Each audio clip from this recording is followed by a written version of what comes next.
Ça fait depuis 1995 qu'on attend de nouveau une élection d'un président de gauche. C'est un très grand moment de l'histoire pour nous. Je ne trouve pas de mots dans l'histoire de France. C'est le deuxième des présidents de gauche. Vive la Hollande! Il y a beaucoup de gens qui ont souffert et depuis longtemps. Et je pense qu'il y a beaucoup de gens qui doivent être ravis ce soir et soulagés.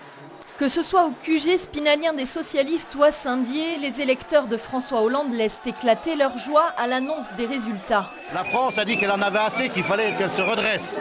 Mais maintenant, le travail ce soir, c'est la fête. À partir de demain, le travail recommence. Il ne suffit pas seulement d'enlever Nicolas Sarkozy pour qu'on remette la France sur les rails. Nous sommes des gens responsables, nous le prouvons parce que nous pilotons de 21 régions. Nous pilotons des départements et nous pilotons des villes.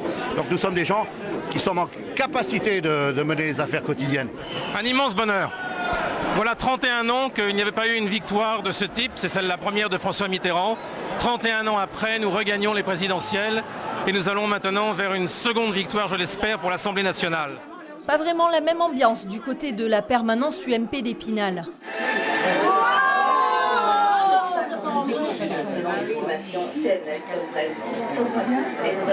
Ce soir, c'est un soir sans, incontestablement pour notre famille politique. Bon, ceci dit, je considère que Nicolas Sarkozy s'est bien battu. Il avait tout le monde contre lui. Il a dû faire face à une crise sans précédent. Changer de président de la République, évidemment, ne fera pas partir la crise. J'espère que François Hollande ne va pas endetter et surendetter notre pays. 51,6 contre 48,4% pour les résultats nationaux définitifs. François Hollande récolte 1 130 000 voix de plus que Nicolas Sarkozy. Mais la Lorraine et les Vosges, comme souvent, sont à contre-courant du national. Nicolas Sarkozy devance le socialiste dans le département avec 50,94% contre 49,06%. François Hollande arrive en tête dans le tiers seulement des cantons vosgiens. Le désormais président ne remporte la première circonscription, celle d'Épinal, que de justesse. Mais il arrive en tête dans toutes les grandes villes, à l'exception de Vittel et Remiremont. Sur Vittel, le président sortant, Nicolas Sarkozy, fait 53%. Et sur l'ouest vosgien, à l'échelle de la circonscription, c'est plus de 51%. La France et nos campagnes n'ont pas entièrement viré et suivi le candidat socialiste. La participation dans les Vosges est plutôt bonne, 82%, même si elle est un peu inférieure au premier tour. Les bulletins blancs ou nuls représentent plus de 8%, contre près de 2% au premier tour, la marque des électeurs Front National, diront certains.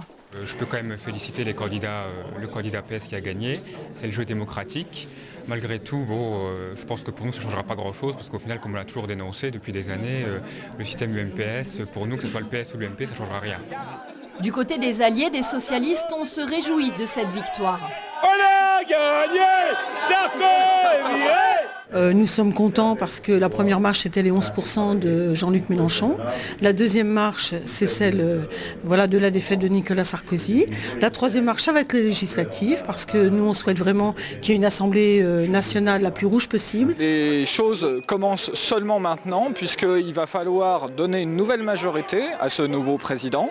Et pour ça, nous sommes des acteurs majeurs. De joie de voir enfin Nicolas Sarkozy, pour reprendre le terme, dégagé de la présidence de la République. Je crois qu'une grande partie de la population l'attendait. Ce soir, les Français l'ont fait et je suis content du résultat. C'est parfait. Au centre, la défaite de Nicolas Sarkozy préfigure une recomposition des forces et donc une bataille entre les différents courants. L'enjeu, les législatives de juin. Quand on voit le résultat du mécontentement, on a envie de présenter, nous, le nouveau centre, des candidats sur les circonscriptions.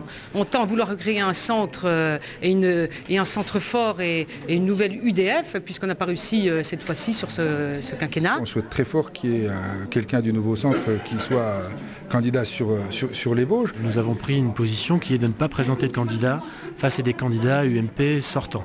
Donc cette position, nous nous y tenons. Nous ferons la campagne de manière active derrière les députés sortants pour faire gagner la majorité sortante dans les Vosges. Bataille en perspective également, mais à gauche cette fois-ci, à propos de la première circonscription, celle d'Épinal. Un accord national réservait la place à un candidat Europe Écologie Les Verts soutenu par les socialistes. Mais ces derniers, galvanisés par les résultats, ne l'entendent pas de cette oreille. Il y a déjà officiellement un candidat socialiste dans la première circonscription des Vosges, c'est moi. Je suis le candidat d'Europe Écologie soutenu par le Parti Socialiste. Si d'aventure d'autres candidats issus du Parti Socialiste voulaient se présenter en dissidence, je crois qu'ils prendraient le risque d'une défaite. Un candidat socialiste sera présent à l'élection législative et ça transformera tout simplement, il ne faut pas en faire un drame, ça transformera tout simplement l'élection législative en primaire. Nous en avons l'habitude, il y aura des primaires à gauche. Et au second tour, j'espère qu'autour du candidat socialiste, en tout cas c'est ce que je souhaite, qu'on retrouve le même rassemblement. Ce qui est sûr, c'est qu'il y aura une très belle campagne, d'une très belle équipe de gens soudés, des femmes et des hommes qui ont envie que les choses changent.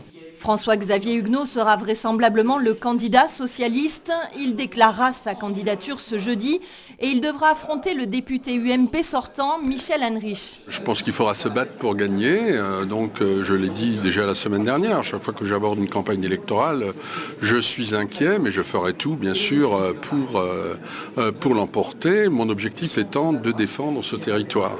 Ce territoire a besoin d'être défendu en matière d'emploi, il a besoin de gens d'expérience. Du côté de la très médiatique deuxième circonscription de Saint-Dié, le sortant, Gérard Cherpion, aura face à lui l'ancien ministre socialiste Jack Lang, ainsi que le conseiller régional Front National Jean-François Jalc. Une triangulaire n'est donc pas à exclure. Dans tous les camps, on est déjà concentré sur le troisième tour, sur les élections législatives. C'est donc une nouvelle campagne qui s'ouvre.